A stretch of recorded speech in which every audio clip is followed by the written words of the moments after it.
Good morning, good morning, good morning, good morning, guys. My name is Sean Dexter. I'm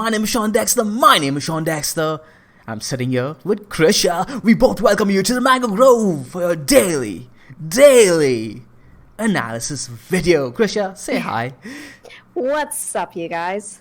And hey, today's video is going to be a little bit different. We do have Bitcoin right over here, and yes, we will cover Bitcoin very quickly, very briefly, not much more to discuss. But we will also be going over the comments that we got in our last video. A lot of questions that I was actually gonna reply to all of them by typing to you guys, but I realized, man, it's really late, I'm really hungry, I'm really tired. I'm going to do something special tomorrow and perhaps go over all of those questions, as many as I can at least, on video for you guys. So I'll be answering those questions to the best of my ability. Of course, some questions just can't be answered over video, right? But we'll be answering the ones that we can. Yeah, we'll try. We'll also be going over a few altcoins. Specifically, we got a request for QKC. By the way, Krisha, so this is a little funny story. I gave Robert the option to pick any coin he wanted, and we'll cover it. And Robert hadn't replied just yet, or I hadn't seen his PM. And I asked Krisha, so what do you want to cover today? She's like, we should do QKC. I'm like, I really don't want to. We should go with Robert's coin instead. And then I tapped into Robert's chat, and I see that he picked QKC too. So I guess we're stuck with going over QKC. That's Bright quad minds chain. think alike. Yeah. Bright minds think alike. We'll also go over another coin that I'm trading.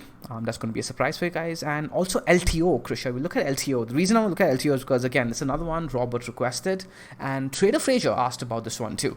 So let's go ahead and see what's going on with that one. But hey, Krisha, do you want to go straight to the comments first, or should we quickly just talk about Bitcoin?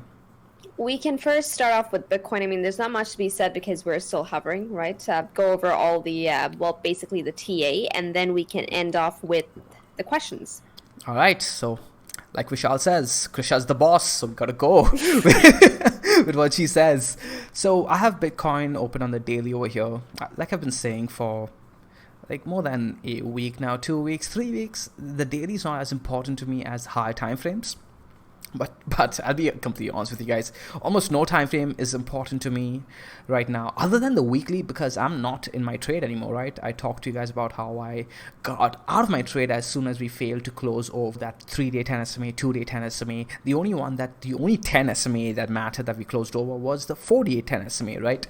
But hey, failed to close over the 3-day as well as the 2-day 10 SMA, and that was pretty much the last straw for me in terms of time allotment too. In terms of how long I was staying in this trade. Remember, guys, I've been building this position ever since around 8,600-ish right over here when he came and tested the daily 21 EMA. Really playing it off the 2-day 21 EMA, but I missed the buy over there. Took it off the daily 21 EMA.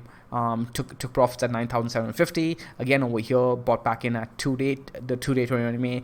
Took profits again back at around 9,750. Clearly went way higher than that.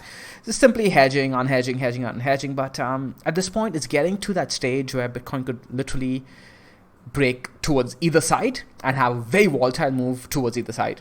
Kind of like how it did over here, right? And it's just part of my rules where I just step aside and allocate that risk elsewhere.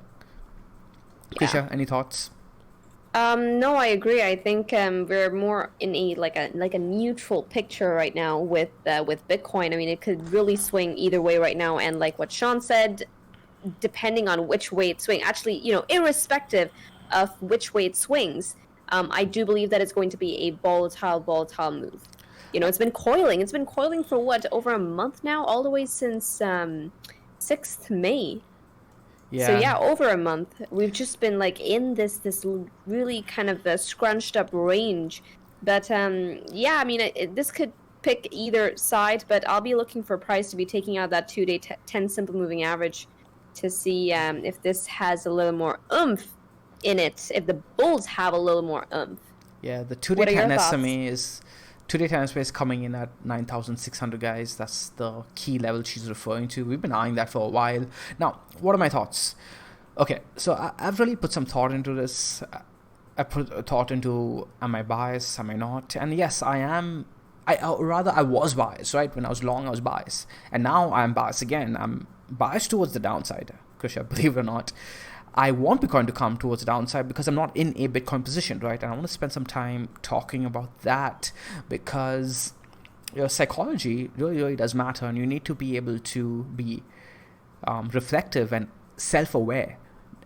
I want Bitcoin to come towards the downside, and I need to understand that I want it to come down. Why? So I can get a better position, and 2, I don't want it to move without me.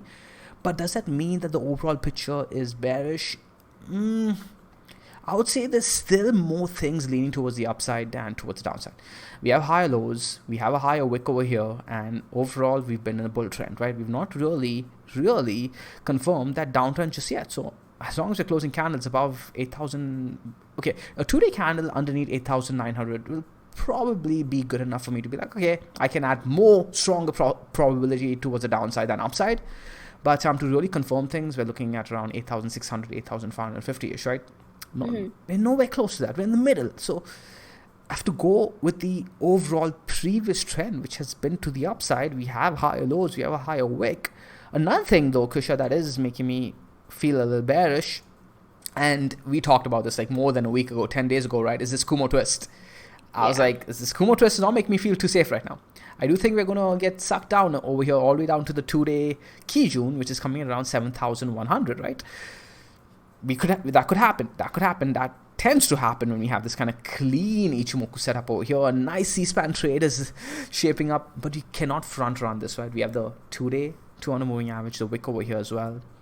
Hey, we still have support to chew through before we actually get down here. So take it one step at a time. Until then, the altcoins have been giving us some really, really nice trades. So I've allocated my risk over there. We'll be talking about that today. Kusha, any thoughts before we wrap up with the weekly time frame? No, I'm just kind of checking to see if we close any, the next 2-day candle we close, well, tomorrow, actually. So what is to note is that it's a very tight zone right now, guys. Actually, a lot of the altcoins. Now, yesterday I sort of dissected Cardano for one of my altcoin analysis videos, and I noticed that Cardano as well was, really scrunched up between the 10 simple moving average and the 21 EMA on its major, high level time frame. I believe it was the 1-day, and I feel like many of the altcoins have very, very many cryptocurrencies right now have a very similar picture in what range they're sort of, trading within. And it seems to be always from the 10 simple moving average to the 21 EMA, which is like super tight. So it really depends on which way we break, okay? Yep. Whether we break the 10 SMA to the upside or the 21 EMA to the downside on the 2-day time frame, okay, for Bitcoin specifically, will that determine what side price is likely to trend in? Yep. So right over here, guys, we have the 2-day 10 SMA at around 9,600 and the 2-day 21 EMA at around 9,200.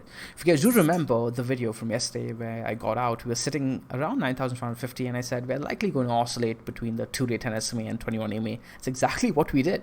Came down, tested 2-day 21 EMA, everyone got bearish, but what we do? We just bounced back to the middle of the range over here. The 10 SMA and the 21 EMA are literally playing as your range right now, okay? So right now we do have this ascending triangle on the 2-day time frame still. Could break this to the upside, could break this to the downside. It's getting too close to the apex over here. It's just not worth me staying in this trade. I could easily get back in a little higher. Yes, price could just completely pounce and run away from me, but I'd rather just buy back above 9,600 than sit in this risk over here and get dumped on while I'm asleep.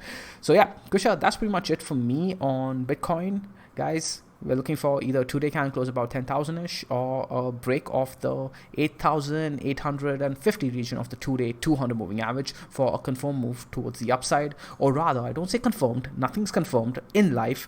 There's only a probability of something happening, and it's a high probability if either of those two cases happen. Yes, sir. Cool. Yes, sir.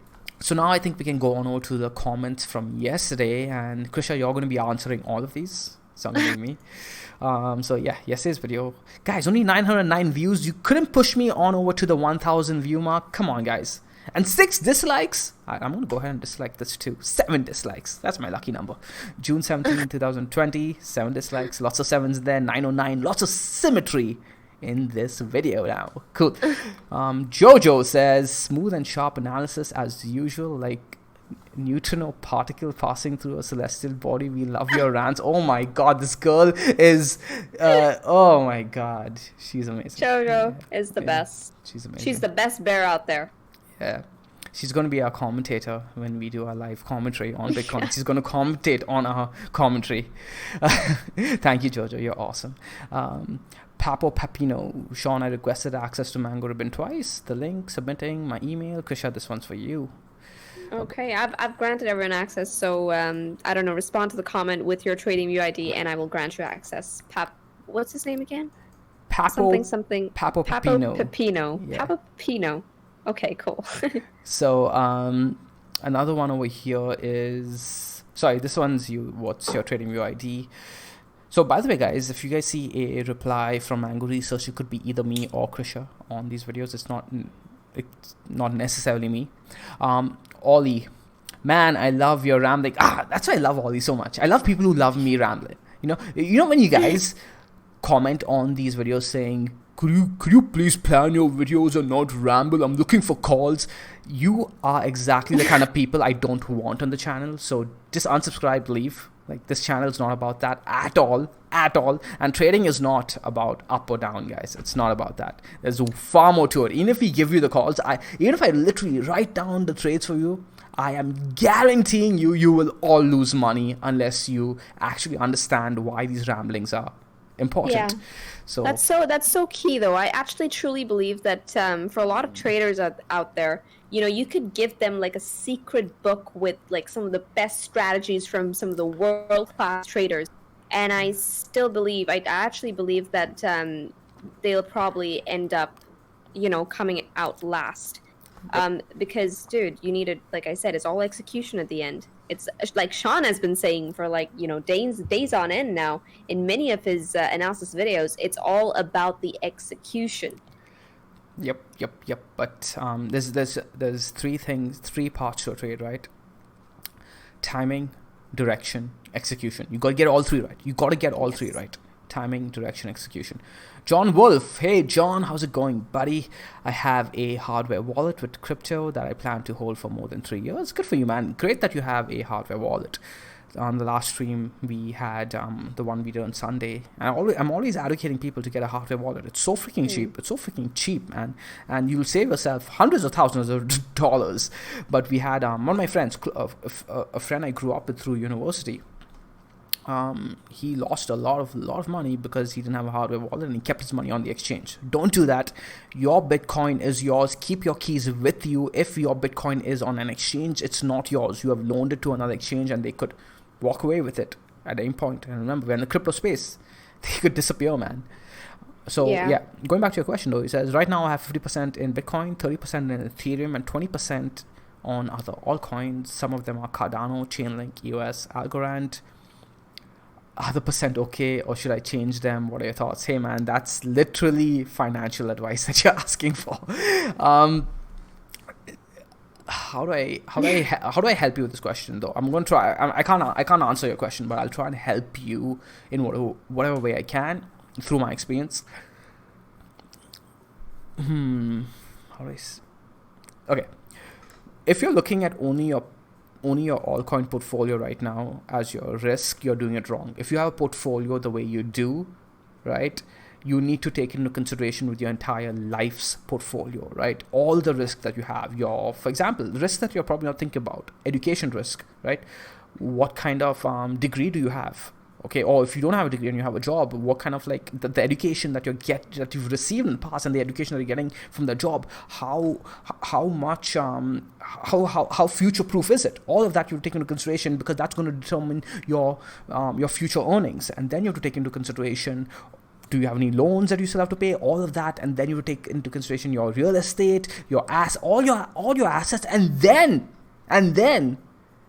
take all of that risk together and consider the risk that you have on your crypto portfolio, okay? Because if you do all of that, many of you guys, I'm talking to all of you now, many of you are going to realize, oh my lord, I am taking on a lot of risk over here, okay? So I'm not saying you are doing that for sure, man, but if you have a portfolio like you do right now, Because I'll tell you what my portfolio is. My portfolio is Bitcoin and a very small portion in Chainlink. Okay, and I don't look at my portfolio as this is my portfolio. Okay, my portfolio is literally crypto. That's what I call it. This is my crypto portfolio, and Bitcoin is the one that encapsulates most of it. Now, in a bull market, like I said, guys, we've not confirmed that. At least for me, it's not confirmed that we're going into a bull market like 2017 just yet. But in that kind of market, you're usually better off just hodling, right? As opposed to trying to be a trader, like I've been over the past freaking 4 years now. In the past 4 years, you were better off being a trader than being a hodler. I'm pretty sure you guys won't deny that. But things may change in a bull market, right? We've seen what hodling can do for you. However, we've not confirmed that just yet, man. So be careful on that as well. And yeah, consider everything in terms of risk. Okay, so next comment. Krisha, Barry Redford says, would love to see a long detailed video on chart analysis, real in-depth stuff, simple enough for a beginner to understand. That's hilarious. And I'm not trying to put you down, but you're literally asking for a long detailed video with in-depth stuff and simple enough for a beginner to understand. I guess it's not. I guess that's literally the Mango Seed program, right? Yeah, it's really it's really that's essentially. I know a lot of you guys are looking for just that, because when I started off, I wish I had that, right? Long, detailed, and very, very simple, because that's what I do in my videos. In the Mango Seed, I go over the fundamental concepts so deep that the advanced stuff suddenly seems so simple. And I'm not just saying that to shill the Mango Seed program, by the way, because I'm actually thinking of closing down the program very soon, or rather just have a referral program. But in the beginning, I doubted my teaching style, and I want to talk to all of you in the Mango Seed program directly about this. I doubted my teaching style because it's so different. You guys are probably seeing in the program, right, how different my teaching style is. It's literally blank slides with a few words on it, and the entire time I'm drawing and explaining things for you guys. So I was like, I don't know if they're going to like this. Do they like those dry slides that I hated in university, where there's a lot of text on the slides and the teacher's is reading out? Do people actually like that? I'm not sure. But the feedback I've received from all of you, that's what I want to talk about here. You guys have no idea how much your feedback means to me, because I've put in so much work and effort into the Mango Seed program. It is by far the hardest I've worked on anything in my life. And when you guys say the things you do about the teaching style and how you guys really, really appreciate it, it means more to me. It means more to me, guys, than anything in the world. So Krisha knows. Krisha, you know how. I can vouch for that, actually, because when Sean was in the middle of building the Mango Seed program, I was kind of responsible for editing some of that work, and while going through it, I'm like, man, this is some really good stuff. But he'd take my word with a pinch of salt. Yeah. And every time he got some good feedback from our students, he was over the moon. I think I've always, every time we got good reviews on the Seed program, I've always been very vocal about how much, how on top of the moon you'd be just hearing those nice words. Yeah, no, it means a lot to me, guys. Like, before I started this channel, trading was actually really, it was funny because I was making I had a couple of my biggest wins and that I ever had. Even to this day, actually, maybe, in terms of actual percent gains. And for some reason, I felt depressed. And I realized that what I was missing from my university days wasn't the research and the learning, because I was still doing that. What I was missing was the teaching, because I was teaching for my entire bachelor's. I was teaching through my master's as well. And I wanted to do my PhD only to teach. Not because I wanted to become a hardcore researcher, but because I wanted to teach. Krisha knows, actually. I taught her too. Yes. When she was in high school. High school, yeah. So. High school all the way up to university, actually. Yes, and she had, because she actually went to the same university as me, and she had peers, her friends that I coached and taught a lot of her friends too. So I've been teaching for a while, guys. It's my passion more than anything. There are few real passion teachers in the world. When you do find them, like, understand that they really, really it's different for us. It's different for us when we like to teach. So yeah, Hachi says, Barry says, so wait, Did I go through this one? Just to add to the request, things that you now wish you knew when you start. Oh, that's a good question, man. Things you now know, now you wish you knew when you started. All right, so let's see. The one big thing that I wish I knew right away, I probably wouldn't have taken it seriously, and I'm about to say this, and none of you are going to take it seriously. Risk management is more important than your trading strategies, your profit strategies or whatever. Like I've said in the past, probably none of you take me seriously though. I will outtrade every single one of you, or not every single one of you, 98% of you, only because my risk management strategy is so detailed, so thought through, so concrete, so comprehensive that just through that, I will outperform on my trades. So risk management is far more important than your profit strategy. And if I'd started off with that, I would have probably saved a lot of money. I don't even want to go into that, actually. The kind of money that I've lost in the markets, guys, doing stupid shit that I'm trying to save you guys from also losing, would actually make a lot of you want to just throw up. Like, I've gone through a lot of pain, guys. So, yeah, Kusha, anything you want to add to that? The question is, just to add to the request, also things you now know that you wish you knew when you started. Great question, by the way. Fundamental trading is only like 10% of the game. Yeah. I think fundamentals don't count for much, not anymore, at least not with what's happening in the world right now. And I do believe that price is what dictates whether or not a coin or any sort of stock is going to pump or dump. It's all in price action. And to add to that, Krisha is completely correct. And you guys might be missing, I don't say missing, but you guys might be confused and be like, really, fundamentals don't matter, and what does matter in the world? Right? There's a bridge to these notions of fundamentals and price.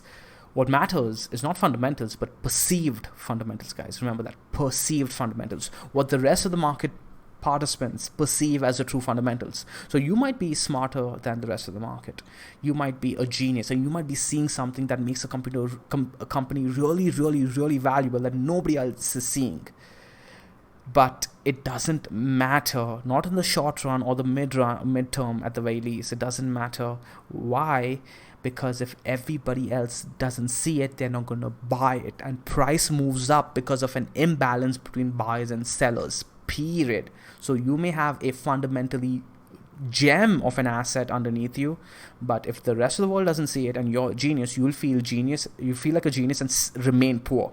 Now you may quote Warren Buffett, okay, and say, well, Warren Buffett says blah, blah, blah, blah. Warren Buffett also was willing to wait 30 years before his assets rise. And there's a big difference, by the way, between what Warren Buffett does and what he says, right?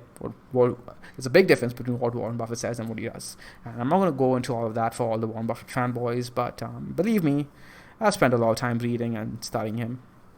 It's not as clear-cut as you think. Okay, next question. Great video, thank you. Definitely something I need to work on, more dynamically diversifying my risk. Yes sir, Hachi Roku.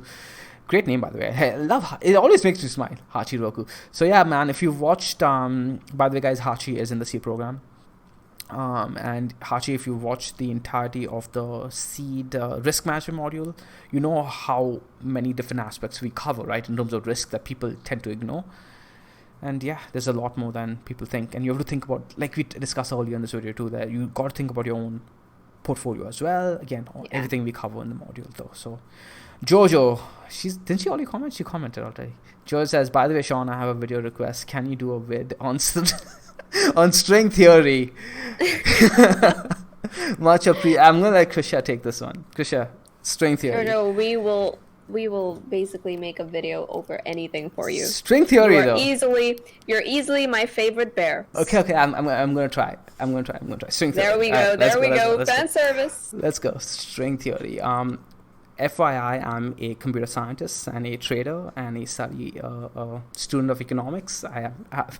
Physics was actually by far my worst subject. Oh man, I'd actually struggle. Chemistry of the sciences, well, that was what I was good at. But going back to string theory. Okay, let me try and explain this. I'm trying to actually recall what exactly. Okay. I can't really fully explain string theory without me first explaining to you guys what the problem is, right? String theory is actually a solution. That's what it is. Okay, yeah, that's a good way to start. String theory is a solution. A solution to what? Well, it's a solution for the problem that physicists had with the fact that they had two sets of rules, even though we have one universe. Right, so you guys may have heard at least of these rules at the very least. We have the general relativity theory, right, which is essentially a set of rules for large particles, right? Particles like you, like me, like trees, like planets. And then we have a set of rules that encapsulate themselves within quantum mechanics, right? So on one hand, we have general relativity, which is a set of rules for large particles. And then we have quantum mechanics, which is a set of rules for very tiny particles like subatoms and all of that fancy stuff that you hear physicists talk about. And now all of this is fine, okay? Within quantum mechanics, all of these small particles, they operate fine. And within general relativity, within those rules, all these large particles, like they work well. But now when you mix and match, right? If you take large particles and apply them within the rules of quantum mechanics, or you take small particles and you apply them within the rules of general relativity theory, everything starts to make no sense. You get some very wacky results, right? So we somehow have these two sets of rules, general relativity theory and quantum mechanics, within one universe, which shouldn't make sense. We are within one universe, so we should have, well, one set of rules, right? So that's where string theory comes in, which is essentially a theory that doesn't fit within the quantum mechanics rules or the general relativity theory rules, but instead proposes that all of us, right, everything in the universe is essentially a bunch of tiny strings that are just vibrating really quickly. And that's when we get into some really wacky stuff where we can talk about multiple universes and time loops and bending time, creating it's going to be a much longer video if we dive into all of that. Well, okay, if any of you want that kind of content, we can go ahead and start a new channel. It does actually fit the entire Mango research theme, I guess. You could research anything, right, and discuss it and learn it. Why the hell not? After all, the Mango mantra is constant growth, constant learning, and the learning over here never ever stops. Kusha, any thoughts before we move on? No, that's right. It's Mango research. Exactly. It encompasses everything that requires a research. So Jojo, that's your video on string theory. Right here. Name this video Bitcoin and string theory. Yeah, we should put on I think that's going to pique everyone's interest. We should put on the thumbnail. BTC string theory. So Simon Taylor says, love the TA videos. Please make more. Yeah, man, we'll be making one every single day. At least almost every single day. We'll take some days off. Barry Redford says, appreciate the videos very much. Thank you for all the time you put into them. Hey, man. You guys say that, and that means actually a lot to us. We can't reply to every single comment, but know that we read every comment, like almost every time of the day when I'm cooking and stuff. Like sometimes I just can't reply because my hands are dirty, but Kusha and I are always reading, and it means a lot when you guys take even a few seconds to type something like that. Absolutely. Yeah. So yeah, Kusha, I think we can stop over there. Otherwise, this is gonna go on forever. Let's pick a lot of an questions. ALTCOIN. Yes, you said QKC, right? Okay, you can take lead, Kusha. All right, here we have QKC. Kusha, what are your thoughts? I've made a video on this already, so everybody knows my thoughts. I'm looking at the 4 hour. I also have the Mango Vine opened up, because that's essentially how I've been building my position, not on just QKC, but on several altcoins recently. The 4 hour Mango Vine has been really nailing it, guys, along with the 12 hour, of course. Yeah, but I think QKC is actually looking strong on the higher time frames. So right now, as in the 4 hour time frame, is what's to note here is that I do believe that we've broken out of a symmetrical triangle of sorts. Yep. Okay, and I do believe that. Sorry.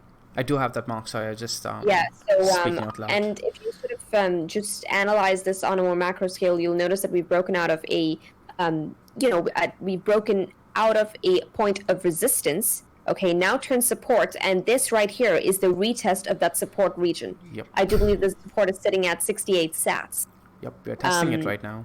Yeah, we're testing that right now, and I do. But however, on the 4-hour time frame, Sean, if we do start closing candles underneath 68 sats, if you notice, there's like a little double top like formation that you spotted. Actually, you brought this one to my attention, and if we actually do break this to the downside, chances are QKC is likely to meet its measured move all the way down at 59. 60, 59 to 60 Yeah. sats.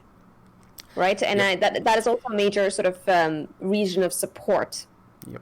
But another thing that I think this is being played on the higher time frames than on the lower time frames. Oh yeah, I for think it's sure. Like sooner. I'm using the 4-hour just to get into my position, the 4-hour mango wine just to get good trades.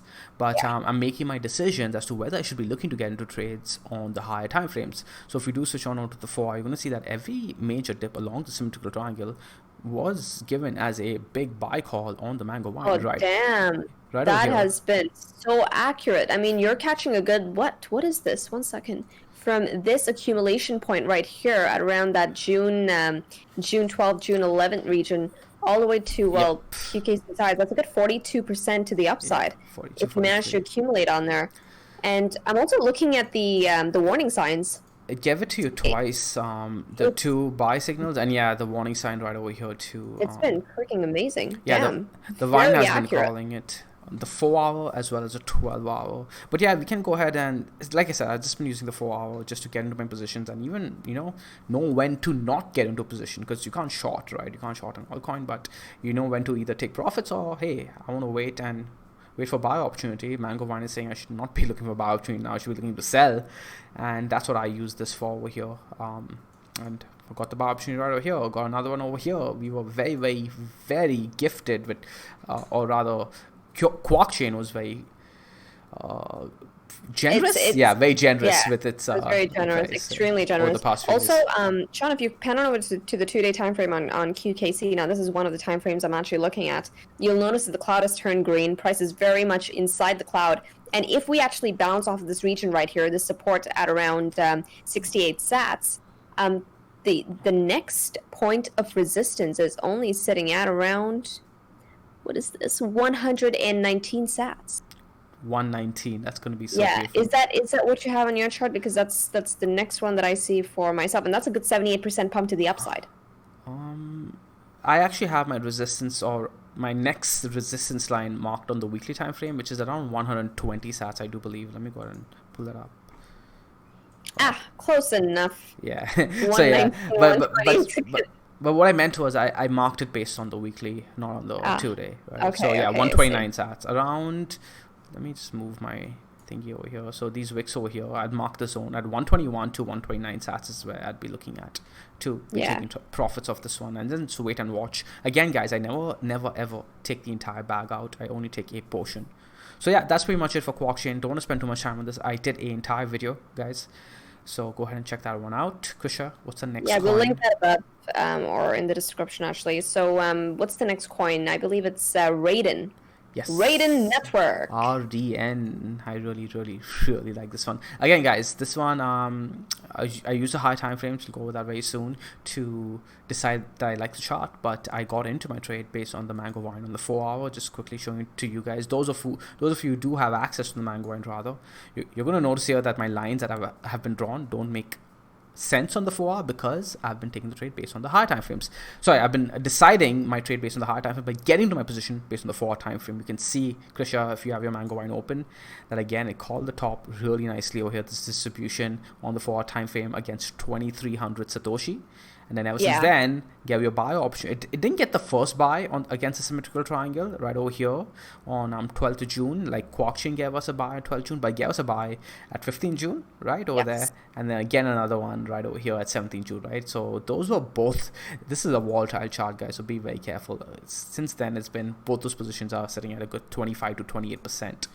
Yeah, right, so. This is an extremely volatile chart, and I'm also looking at the warning signs on the Vine, right? So every time we actually flashed yellow, it was like an immediate sort of move to the downside. But what's important to note here is that because this chart is so damn volatile, like look at this. This candle alone was a good 12%, but you do not want to be sitting in a long position if this is taking a dump.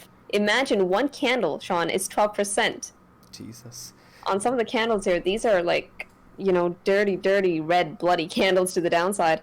The range within the symmetrical triangle is like 20%, right? And those are the kind of trades Yeah. I like. That's one of the reasons why I'm not too interested in Bitcoin right now until it does break out. Here, I get to manage my risk along these clear high lows until, well, we pick a direction. So Yeah, and also one thing to note about Raiden, I think, is on the 4-hour time frame. I do believe that we've broken the symmetrical triangle to the upside. Kush, I'm looking at the 12-hour time frame to make a decision on this one actually. Either 12-hour or Okay. the daily. You're going to see a really nice ascending triangle. Really neat Yeah. one, really neat one. And you're going to Very see nice. even a horizontal underneath at around 1660 Satoshi. We had another structure over there. I'm not sure if you're seeing it, but like a rounding structure into that resistance line, broke to the upside, retested once, twice, up thrust into this ascending triangle, spent a few days putting it in, and now broke to the upside. So I'm pretty excited for this one. Let's see how it actually pans out. This is looking good. What are your targets on Raiden? Again, I'm going to be riding the trend. I did take some profits against this resistance line right over here before we broke up. So yeah, guys, I know I don't ever trade perfectly. Like I'll always assume, especially when trading Bitcoin, altcoins against Bitcoin, I'm happy to take profits. It's not the entire position ever, but I'll take profits against this level because it's resistance, and hey, a move from around the bottom of a symmetrical triangle all the way to the top, it's a good 18%, right? So why get greedy? If we do break, right, I still have a position, a portion of position in place, so it can run if it wants to. If I get the retest now, what's happened is 2,400 Satoshi has turned into it's a resistance line that has turned into support, right? So when you break a key level like this, guys, okay, when you break a key level like this, 2,396 Satoshi to be exact, what's going to happen is this line that was initially a resistance line is going to flip, okay? It's going to flip into support, right? I'm just drawing it out for them, Kusha, in case you're wondering why. Yeah. So we can retest it, and now you'll be buying support, and perhaps I can look for a move towards the upside after, right? I pretty much get my position back over here, perhaps even more, depending on the entire trade setup. So yeah, Kusha, that's RDN. Is there any other coin you want to look at before we wrap up? No, that's it. I think we've gone over quite a few already over the past couple of days. Yeah. So if you guys want to catch any of the other altcoin analysis videos, I believe yesterday I did XLM and ADA, and Sean covered Chainlink. Yep, I did. Linkadink. So quick wrap up on RDN. I'll be looking at weekly targets again for my take profits. Again, all coins, Krisha, I'm going to be looking at weekly targets to just make my life easy. And yeah, 3,694 Satoshi towards the upside. We may see resistance at this wick over here, by the way, guys, at 3,308 Satoshi. Won't be a bad idea to take some profits over there. Again, I'm not your financial advisor. However, if we do get rejected at this zone over here, I'll be looking for us to come back all the way down to around 1,700 Satoshi. We'll be taking one step at a time. My name is Sean. Trade safely, trade stress-free, trade the mango way, trade the easy way, guys. Ciao. Ciao.